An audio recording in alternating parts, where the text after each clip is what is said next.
Bonjour à tous. Je suis très contente de vous entendre aujourd'hui pour ce webinaire spécial partenaire des allocations familiales supplémentaires. Alors, autour de la table, Marie van der Sanden, qui est la coordinatrice de l'équipe, Béatrice Legrand et Jonathan Van Brakel, qui sont des gestionnaires de dossiers, ainsi que Phyllis Varis, qui est notre correspondante communication et l'organisatrice technique du webinaire, et moi-même, Anne-Gaëlle Petit, je suis la responsable de la direction. Alors, ce webinaire, pourquoi? Tout d'abord, pour vous remercier après une année de reprise de la compétence des évaluations médicales, des allocations familiales supplémentaires, et donc vous dire un grand merci pour cette collaboration qui a, je pense, connu des difficultés, mais globalement beaucoup de choses positives. Alors, la proposition pour ce webinaire, c'est d'abord vous faire un état des lieux chiffré sur le nombre de demandes, le nombre d'évaluations, et puis un état des lieux de la situation actuelle par rapport aux difficultés que nous rencontrons, mais aussi aux améliorations que nous avons mises en place dans le cadre de ce processus. Un point sur le rôle des partenaires et puis une séance questions-réponses. Donc, n'hésitez pas à poser vos questions dans le chat et on se fera un plaisir d'y répondre après le temps de présentation. Alors, donc, un premier point d'arrêt sur les chiffres. Donc, comme vous le savez, on a repris cette compétence depuis le 1er octobre 2021. Et donc, depuis le 1er octobre 2021 jusqu'à ce jour, donc au 29 septembre, donc les premières demandes, nous avons reçu 7428 premières demandes. 1733 demandes de révision, 2548 révisions d'office et 3517 révisions d'office avec extension, c'est-à-dire qu'il s'agit des décisions que nous avons prolongées de manière automatique. Marie van der Sanden vous en dira un mot un peu plus loin, mais étant donné le retard accumulé, nous voulions éviter des arrêts de paiement et donc nous avons prolongé de manière automatique certaines décisions pour 2 ans. Au niveau des évaluations, donc 2969 évaluations ont été réalisées sur pièce et 515 sur rendez-vous. Au niveau des remplissages des volets, à la date du 12 septembre, nous avions reçu 8757 volets A, dont 1359 ont été remplis par les agents des bureaux régionaux. Donc, le différentiel, c'est les volets A remplis avec l'aide des partenaires, mais également remplis par les familles elles-mêmes. Alors, bonjour. Comme vous l'a dit Anne-Gaëlle, il y a eu quelques modifications, certaines que vous avez remarquées, d'autres qui sont plus récentes. Nous avons notamment décidé d'ouvrir le formulaire en ligne, le volet A, donc de permettre aux familles d'encoder elles-mêmes leurs informations sur la plateforme. Dans un premier temps, pour tester le dispositif, nous avons tout d'abord laissé cette possibilité-là uniquement aux personnes qui remplissaient le volet A dans le cadre d'une révision d'office. Comment est-ce qu'on a fait ça? On a indiqué cette possibilité uniquement sur les courriers des révisions d'office. Donc, sur les premières demandes, on les invitait toujours à passer par un partenaire. Dans les faits, pratiquement sur la plateforme, si une famille essaye de le faire, même si c'est une première demande, elle n'est pas bloquée, elle peut le faire. Donc, c'est-à-dire que les personnes qui nous téléphonaient dans le cadre d'une première demande pour avoir un volet à papier, nous les avons également invités à essayer de se connecter en ligne. Ce premier période de test, ce premier test nous a permis de voir qu'en fait, les familles n'avaient pas tellement de problèmes de type informatique, du moins, pour remplir le volet A en ligne, ce qui nous pousse à avoir comme réflexion à l'heure actuelle d'ouvrir également le remplissage du formulaire en ligne pour les premières demandes, donc de l'indiquer sur le courrier des premières demandes. Nous aimerions vraiment que cette systématisation du remplissage en ligne s'accompagne aussi de notre côté d'une analyse plus systématique des volets A pour qu'on puisse cibler et repérer directement les volets A qui n'auraient pas été remplis du tout ou pas correctement par les familles et alors les envoyer dans un second temps chez un partenaire pour le compléter, pour donner les documents, etc., pour vraiment garder ce côté complet que nous avons actuellement dans les volets A, parce que c'est vraiment primordial et c'est ce qui aide les médecins et les partenaires dans l'évaluation. Alors, Agnès vous en a déjà dit un mot, mais nous avions un retard vraiment très important au niveau de l'évaluation au moment où on a repris les révisions d'office. Alors, jusqu'à avril, on les a traités normalement.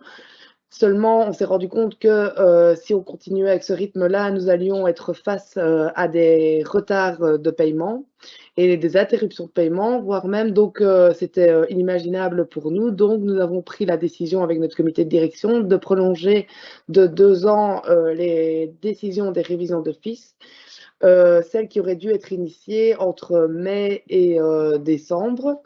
Mais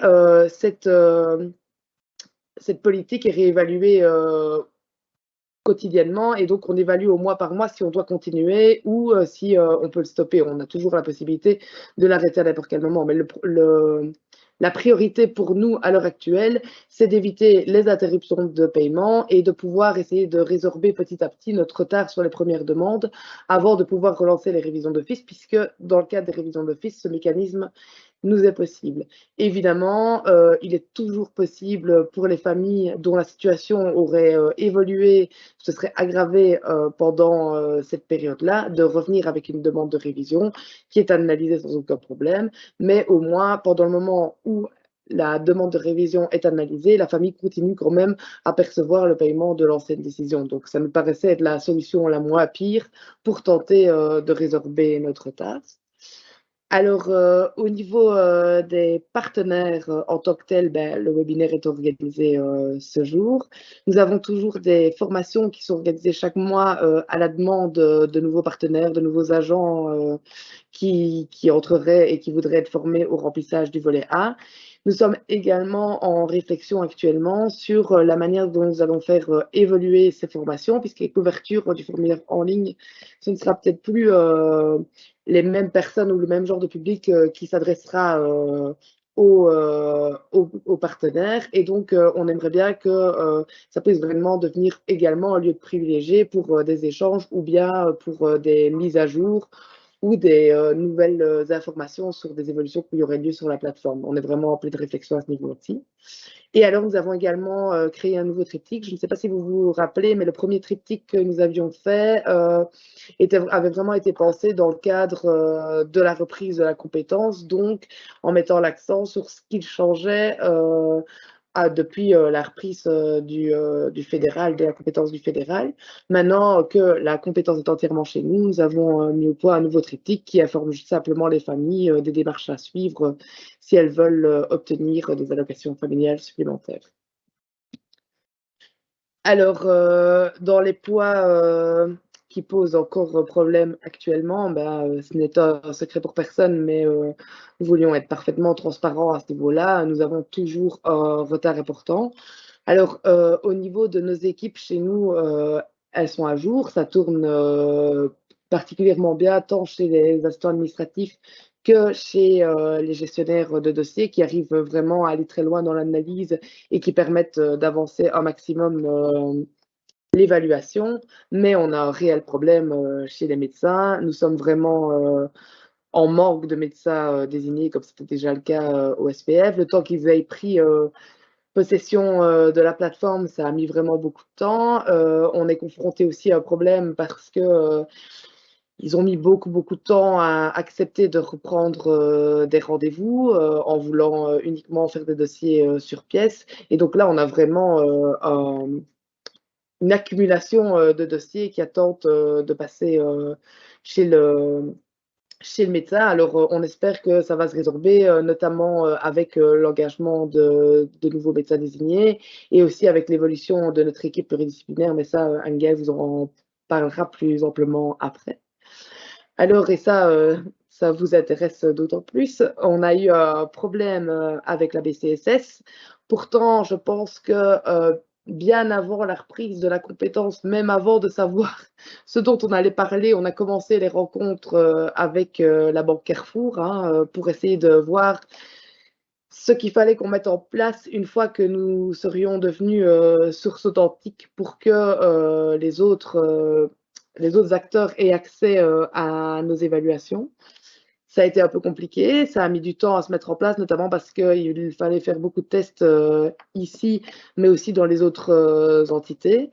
Alors, normalement, je le dis avec des guillemets, parce qu'on nous a annoncé ce matin que le flux vers les mutuelles a bien été mis en production hier, et donc normalement, vous allez avoir accès aux données vous permettant de statuer sur le BIM. Et normalement, ça va de pair avec Handy Service V2, qui est service notamment, nous, pour nos bureaux régionaux et tout ça, qui permettent d'avoir accès au flux pour voir si une personne a ou non des allocations familiales supplémentaires. Alors, pour ce qui est du retard, des anciennes décisions et des arriérés, franchement, je ne sais pas du tout comment ça va se mettre en place, si ça va devoir revenir de chez nous, de la BCSS ou des mutuelles. Là, j'avoue, je ne sais pas, mais au moins la bonne nouvelle du jour, c'est qu'il semble qu'ils ont bel et bien tenu le dernier délai qu'ils nous avaient donné et que le flux a été mis en place et en production hier. Et alors, dernier point dans les gros soucis à l'heure actuelle, c'est que nous n'avons toujours pas de solution concernant les déménagements. Comme nous vous en avions parlé la dernière fois, nous avons très tôt mis en place des discussions avec les autres entités pour essayer de mettre sur pied un accord de coopération qui permettrait de simplifier au maximum la vie des familles lorsque elles déménageaient et qu'elles avaient avant droit aux allocations familiales supplémentaires. Les discussions sont très compliquées. La Flandre refuse nos réunions et semble refuser un accord de coopération qui permettrait un transfert des dossiers médicaux ou voire même des décisions. Bruxelles était partant au départ pour l'accord de coopération, mais on se rend compte que de plus en plus, il se dirige vers une politique qui modifierait l'évaluation et donc on se demande dans quelle mesure on aura encore une équivalence en termes d'évaluation qui permettrait de reprendre leur évaluation dans la même évaluation. Et donc, du coup, je pense qu'on se dirige tout doucement, mais rien n'est fait, vers une décision qui irait vers le fait qu'une personne qui déménage doit recommencer un dossier dans la nouvelle entité, en espérant vraiment qu'entre entités, on puisse mettre des mécanismes au point pour récupérer quand même au moins vers Bruxelles et vers l'Allemagne, vers la communauté germanophone, de récupérer au moins leurs dossiers médicaux nous-mêmes d'administration en administration pour éviter à la famille de devoir tout recommencer. Mais bon, ce n'est pas l'idéal. La seule chose pour laquelle on est assez serein, c'est que l'arrêté avait été prévu en conséquence au départ et donc à l'heure actuelle, il est possible pour les caisses d'allocation familiale de reprendre la décision en état. Maintenant, ça pose pas de questions pour les recours et tout ça. Et nous ne manquerons pas de revenir vers vous quand nous en saurons un peu plus sur les démarches à faire pour les familles en cas de déménagement. Voilà. Alors, au niveau donc des ressources humaines, Marie vous l'a dit, hein, on a pas mal de difficultés au niveau de ressources médecins. Cependant, on a quand même pu signer des conventions avec de nouveaux médecins. Donc, un médecin sur Charleroi, 2 sur Liège, un sur Namur, un sur Nivelles et un donc sur l'entièreté du Brabant wallon.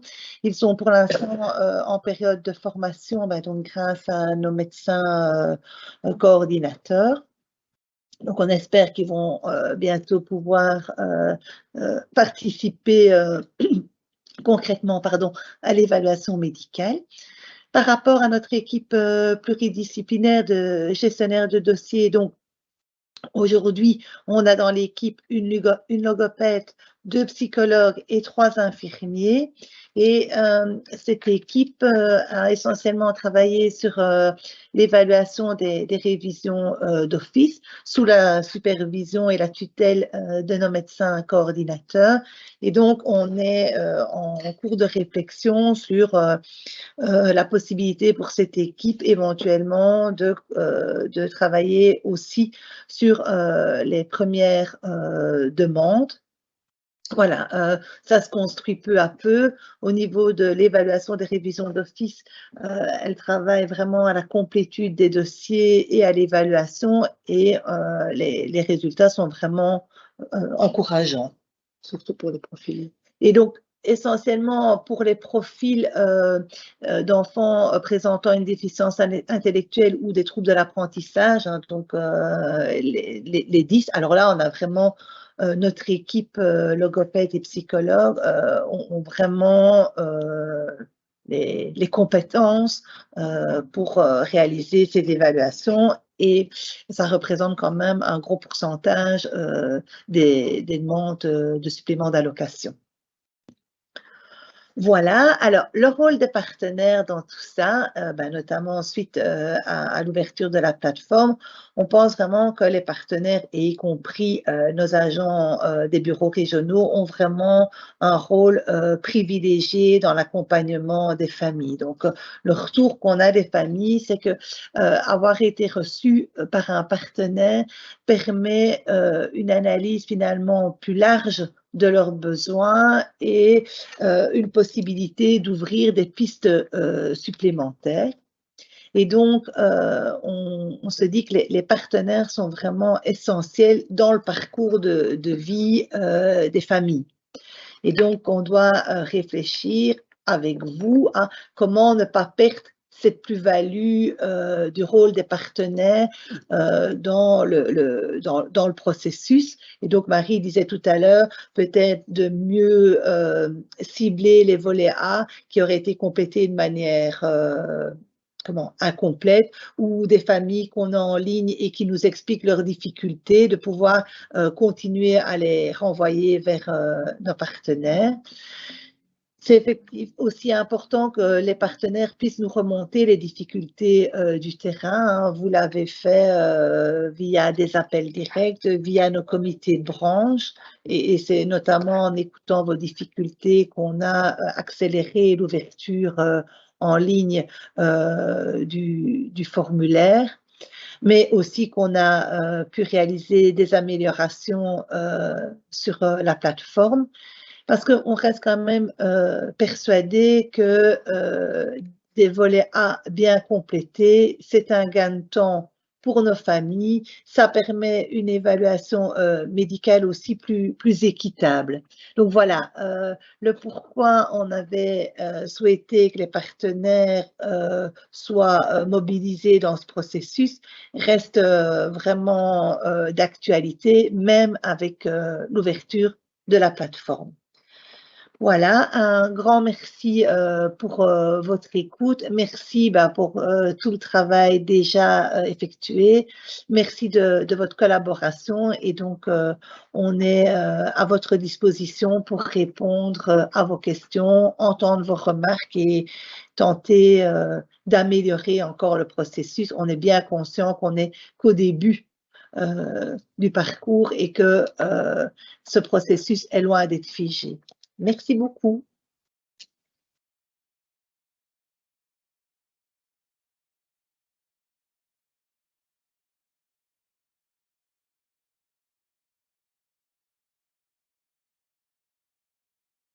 Alors Marie et Anne-Gaëlle, j'ai une question qui nous est arrivée. Je ne sais pas si vous la voyez ou si vous voulez que je la lise à haute voix. Ah voilà, je la vois. Super. Donc, l'accès au flux pour ouvrir le droit BIM. Donc, en principe, c'est bon depuis hier. Oui. À mon avis, il faudra tester et voir ce que ça donne. Mais à notre niveau, en tout cas, la mise en production a été faite et normalement, à la niveau BCSS aussi.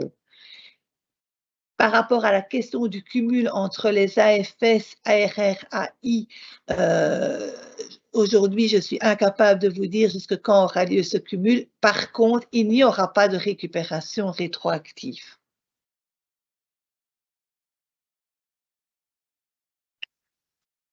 Je ne sais pas si ça répond aux questions. Donc, je suis bien consciente que c'est partiel, ma réponse par rapport au cumul ARRAI et AFS, mais par contre, pas de récupération. Je pense qu'actuellement, l'inspectrice générale de la branche famille est en train de mener avec le service chez nous de statistiques et de recherche, c'est ça, Anne-Guède, une étude pour savoir toujours ce qui serait plus intéressant pour que les familles ne perdent pas. Et donc, tant qu'il n'y aura pas les résultats de cette étude, je pense que le cumul devrait rester possible, sauf si on a une injonction du cabinet.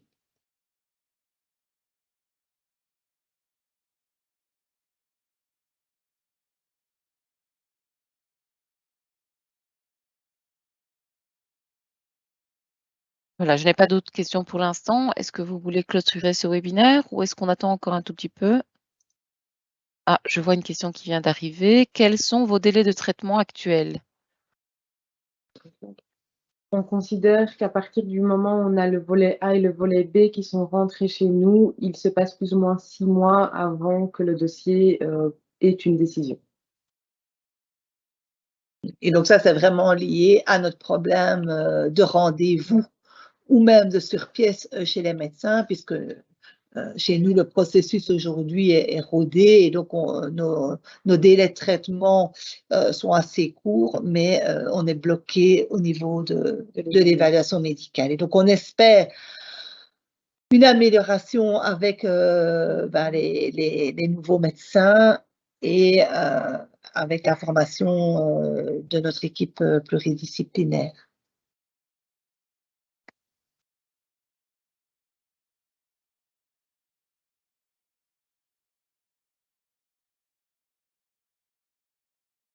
Effectivement, pour l'instant, il vaut mieux dire aux familles 6 mois. 6 mois quand le volet A et le volet B sont chez nous. Oui.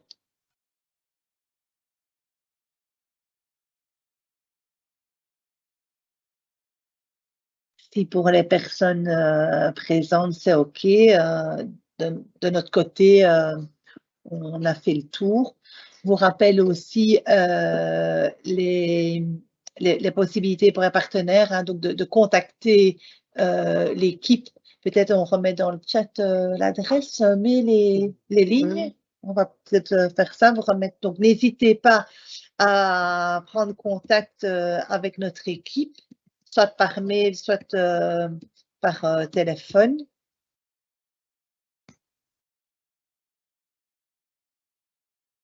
Évidemment, vous dire qu'on reste toujours à votre disposition. Donc, c'est dans la conversation que tu as mis peut-être. Anne-Gaëlle, je reçois une dernière question. Oui. L'objectif à terme est qu'un maximum de dossiers soit fait sur convocation, point d'interrogation. Alors, effectivement, par rapport à ça, on est aussi en interrogation. Aujourd'hui, l'arrêté prévoit que les premières demandes soient traitées via une consultation. On est en interrogation. En fait, on a un peu deux débats contradictoires. D'une part, les familles souhaitent rencontrer les médecins parce qu'elles ont envie de pouvoir exposer les difficultés rencontrées avec leurs enfants. Et c'est tout à fait légitime. D'un autre côté, faire déplacer les familles pour des consultations de 20 minutes, si l'ensemble des éléments se trouvent dans les dossiers médicaux, c'est peut-être une perte de temps. Donc, on est vraiment en interrogation. En tous les cas, aujourd'hui, la législation, et s'il y avait un changement de législation, de toute façon, on ne serait pas les seuls, évidemment, aux manettes, c'est effectivement que les premières demandes doivent être rencontrées. On pense que de toute manière, les demandes de révision doivent rester sur convocation parce que ça permet au moins d'avoir une entrevue avec le médecin qui explique à la famille comment il prend sa décision, à minima, mais on ne sait pas trop et on ne sait pas trop non plus si, avec l'évolution notamment de notre équipe pluridisciplinaire, si on pourrait imaginer, on est bien sûr très loin dans le temps, mais aussi des convocations par notre équipe pour les 40-50% de dossiers qui touchent plus les déficits intellectuels, les troubles de l'apprentissage, et où une psychologue ou une logopède serait finalement plus compétente qu'un médecin pour répondre. Donc, c'est vraiment des questions qui sont sur la table pour le moment, en essayant vraiment d'avoir un maximum d'équité entre les dossiers et de faciliter au mieux la vie des familles pour que ne pas les faire se déplacer si ça n'a aucun sens en termes médicaux. Marie, encore une petite question. Est-il envisagé de pouvoir signer le volet A autrement dans le futur, tel qu'on le faisait au SPF SS? C'est ça. Actuellement, comme le volet A est accessible sur la plateforme aux parents, il n'est plus nécessaire qu'il soit téléchargé, signé par les parents et réinjecté dans la plateforme. Donc, on encourage quand même les partenaires toujours à le télécharger et à le donner aux parents. Ça vous protège et au moins les parents sont au courant des informations qui étaient transmises. Mais par contre, il n'a plus besoin d'être signé et d'être réinjecté dans la plateforme. Je ne sais pas si c'était ça la question. Merci beaucoup, Béatrice. Aura-t-on dans le futur des accès informatiques pour visualiser la suite du dossier, les décisions par exemple? Ça, c'est vraiment c'est une demande qui revient de partout et on est toujours bien au fait là-dessus. On aimerait vraiment bien toujours donner un accès ne serait-ce que minimal à la ligne du temps et à ce qui se passe pour la personne.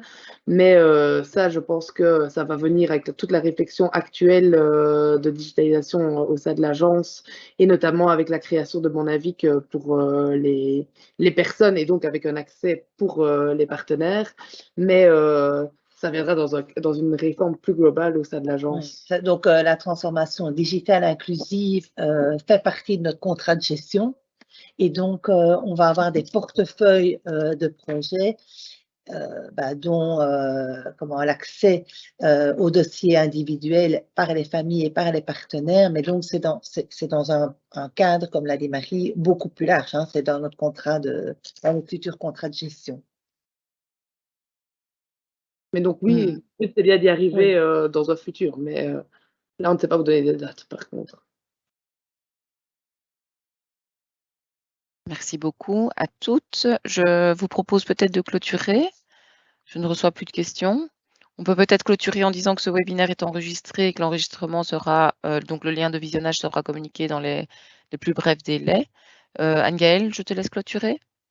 Bien, donc à nouveau, je vous remercie. Vous redis que notre équipe est à votre disposition. N'hésitez pas à nous remonter les difficultés, les bonnes pratiques et voilà, ça nous éclaire toujours pour améliorer le processus.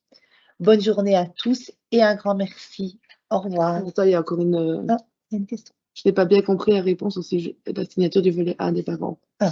Oui, je vois une dernière question qui est arrivée. En même temps, c'est logique qu'elles arrivent un peu après réflexion, mais depuis que la plateforme a été ouverte en ligne, étant donné qu'on ne pouvait pas se permettre d'obliger les parents à signer le volet A et à le réinjecter sur la plateforme, et de toute manière, ça n'avait pas grand sens puisque c'était eux-mêmes qui étaient garants de leurs données par leur authentification, il n'est plus nécessaire ni pour les parents ni pour les partenaires d'imprimer le volet A, de le signer et de le réinjecter dans la plateforme. Alors, comme vous a dit Béatrice, nous, on encourage vraiment à quand même l'imprimer et à le donner aux parents pour que les parents repartent avec le document que vous avez créé ensemble. Par contre, il n'est plus nécessaire de le scanner et de le réinjecter sur la plateforme. Ça ne bloque plus à ce niveau-là. Je ne sais pas si c'est plus clair comme ça. Hein. Je pense que oui, quelqu'un qui nous remercie justement pour les réponses. On peut encore attendre un petit peu avant de clôturer. On peut peut-être communiquer l'adresse une nouvelle fois où les gens peuvent continuer peut-être à envoyer les questions. Donc, est-ce que c'est bien l'adresse partenaire.afs@avic.be? Oui, et pour cette histoire de signature du volet A, si vous aviez encore des soucis, n'hésitez pas à téléphoner et on vous montrera en direct. Mais normalement, c'est juste que la phase de réinjection, et ça, c'était aussi une de vos demandes de ne plus avoir besoin de signer et de rescanner le document, ça a été pris en compte et donc maintenant, cette étape n'est plus nécessaire. Et sur le téléphone, n'hésitez pas à taper le numéro 2 pour tomber directement dans l'équipe des gestionnaires. Voilà. Alors, je pense qu'on peut clôturer cette fois, Phyllis. Un D'accord. grand merci à tout le monde et voilà, nous restons à votre disposition. Bonne journée à tous. Au revoir. Au revoir, bonne journée.